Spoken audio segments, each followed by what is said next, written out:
The federal government is expected today to raise Australia's terrorism alert level. It would be the first time it's been raised since the current system was introduced in 2003. After the September 11 attacks 13 years ago and the Bali bombings in 2002, the alert level in a 3-level system went to medium. It stayed there when the current 4-level system was introduced 11 years ago. Medium means a terrorist attack could occur. Lifting it to high would mean a terrorist attack is likely. The outgoing Director-General of ASIO raised the possibility of the change on Monday.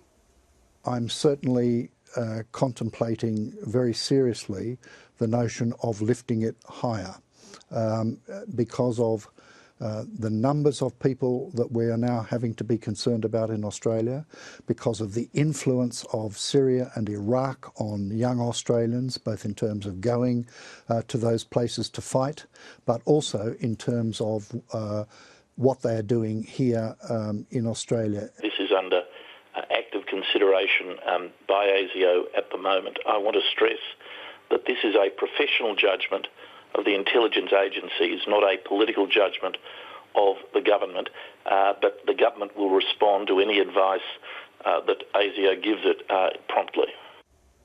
And the Prime Minister will be holding a news conference in about 45 minutes. But before then, to discuss this, I'm joined in the studio by John Blaxland from the Strategic and Defence Studies Centre at the ANU, and in Sydney by Brendon O'Connor from the US Studies Centre. Welcome to you both. Thank you, Lyndall. John, if I can start with you, if the terrorism alert level is raised, this is a big step because it hasn't happened for 11 years. Yes, but I think it's more about optics than substance. The bottom line is that the mechanisms in place aren't necessarily going to change. And if anything, the main thing will be about focusing attention on making sure that those people who are in security-related positions are on a heightened state of physical alertness. In terms of changing the way airports operate or in terms of the way procedures are carried out, I'm not anticipating a dramatic change. Brendon, is this more about sending a signal because presumably intelligence agencies have been aware of an increasing threat for a while and have been dealing with that already? Well, it's difficult for people like myself to second-guess the professionals who work in that area. So in terms of what information they have, I don't know if I can say much. But I think on the political side, the sense that this conflict that Australia has kind of inserted itself into is being seen as much as a domestic issue as a sort of international issue. I might challenge that or be a little less uncomfortable, more uncomfortable with that idea that this conflict, which is really a long way from Australia, in some ways away from Australian national interests, is something we don't want to overplay our hand in. So obviously we want to support our ally, the United States, but I don't think we want to get ahead of the United States, which at times we've looked like we have been doing. We'll discuss Iraq and Syria a bit more in a moment. Just on the alert level, John, there's been some talk that the number of steps in the alert level might be increased to put a bit more nuance into the system. Now, the UK has 5 alert levels. The United States only has 2. Would that actually mean anything to the public, to have something, say, between medium and high? Look, I don't think the public has a terribly high level of awareness of this in the first place. Most people don't run into it except perhaps at airports and things like that. So it's about an alert for the people in the bureaucracy, in the security agencies and police forces and various security apparatus around the country, for them to be taking additional steps. In terms of the average person in the street, I don't think that's going to change very dramatically at all. Brendon, there hasn't been a terrorist attack in Australia. There's been we've had arrests and we've had prosecutions. Is it something the public should be reassured about, that we don't often hear very much about this, or should the security agencies be a bit more transparent about the threats that they are dealing with? Is it better to be reassured and hear nothing, or to hear a bit more and maybe be a bit more worried? I think in the court case situations, that's when the public might want a little more transparency. So when there are trials, put the details on the table, then show maybe how plots have been foiled. There's been a bit of that in the past, I think that gives you a sense of the kinds of threats they might be dealing with when they come to being sort of, something that might be prosecuted. When there's not a sense of things being prosecuted, then I think people start to doubt the information and doubt whether these experts should just be trusted on sort of face value. So if you can show that you've foiled something in the United States, there's been a few cases like this, a JFK airport example, where I think in some ways that gives the intelligence organisations a kind of a credibility to make these claims about heightened alerts. And John, do you have a view on that? Because the successes of the intelligence agencies are often the things we do not hear about. Well, exactly. In the intelligence business, the secret of success is to keep your success secret. Because if you play your hand, you actually give the other guys a chance to counteract their strategy. And so that's not what people want. But I think it's very interesting that we've seen in the last couple of days some preemptive action taken against people who are purported to be linked with terrorism.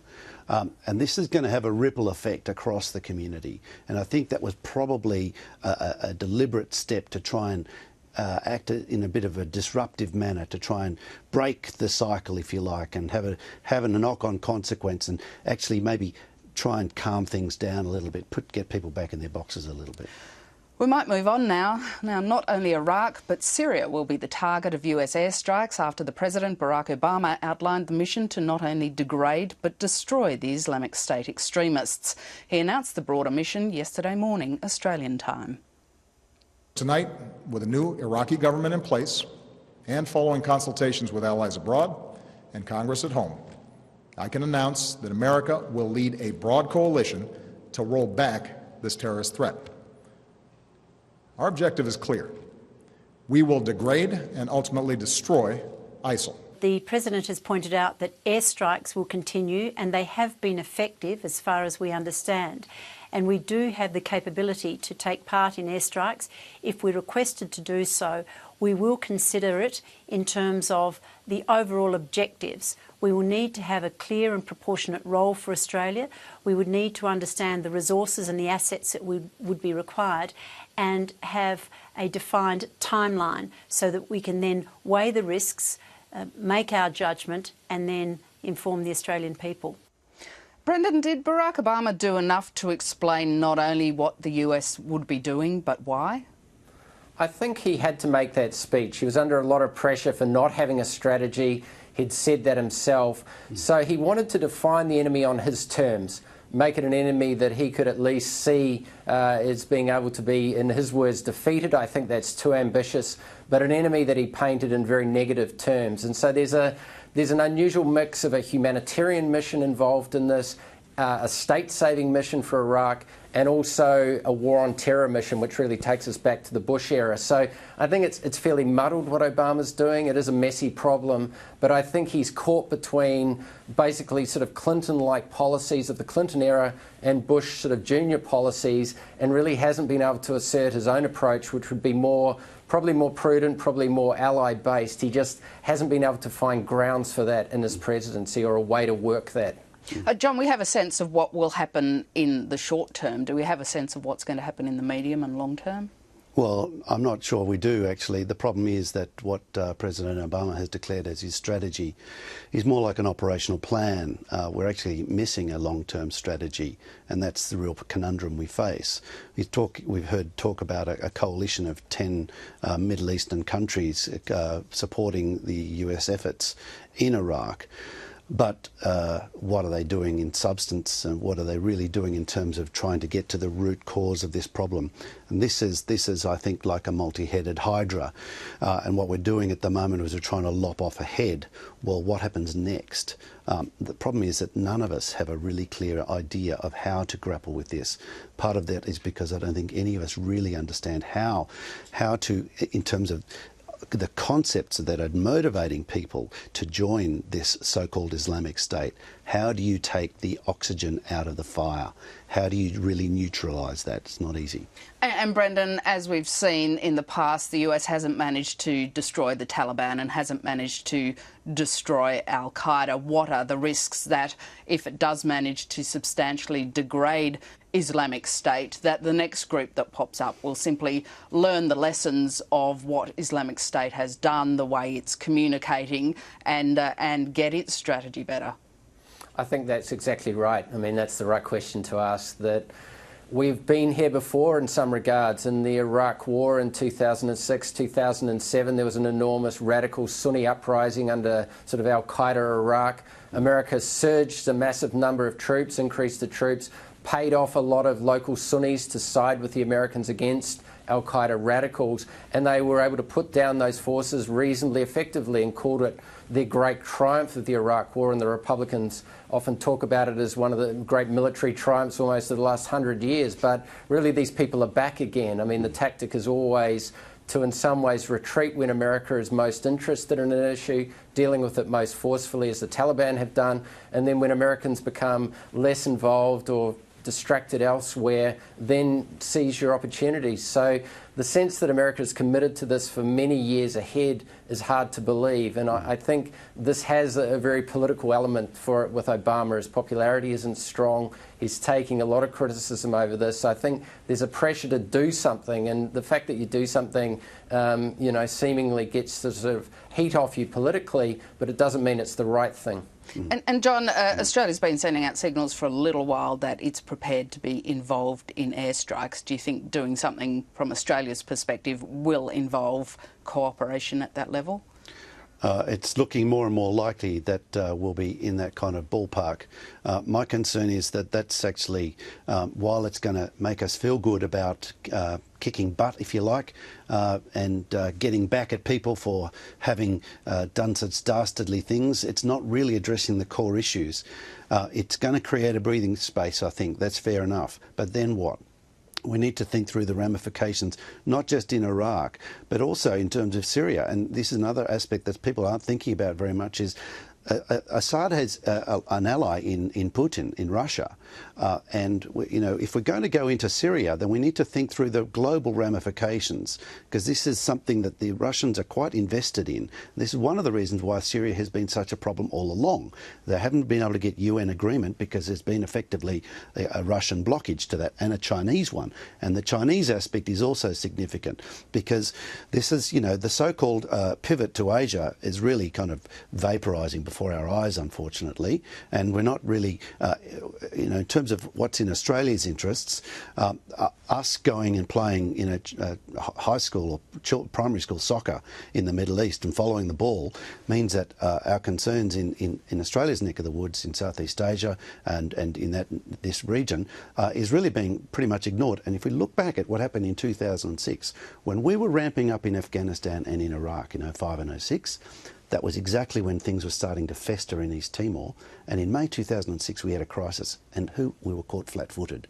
My concern is that this is really, you know, this is a part of the world where a lot of other people have a vested interest, the Europeans, the immediate neighbours. This is not something that we need to own. By all means, we need to be encouraging and being collaborative, but this is not our problem. This is something we can help with, but we've got our own neighbourhood to be concerned about. Brendon, finally, do you think Tony Abbott has made the case for Australia's involvement, that this is in Australia's interests? No, I don't think so. I mean, I think with the problems in the Ukraine, if you throw them into the mix as well, this is a very complicated situation. I think the questions about Syria are a very good one. So I think there is a sense that we'd be better off focusing on our own region. If there's humanitarian assistance that we can provide in northern Iraq as part of a UN coalition or a part of a coalition, that might be a good thing to do. There are definitely people suffering there, but there's a sense that Australia has a military role to play in the Middle East. I think that would be somewhat sort of strange to get back into and a mistake, quite frankly. So I think if we're going to put a case for using our planes, I think the Prime Minister needs to sort of talk this through a bit more.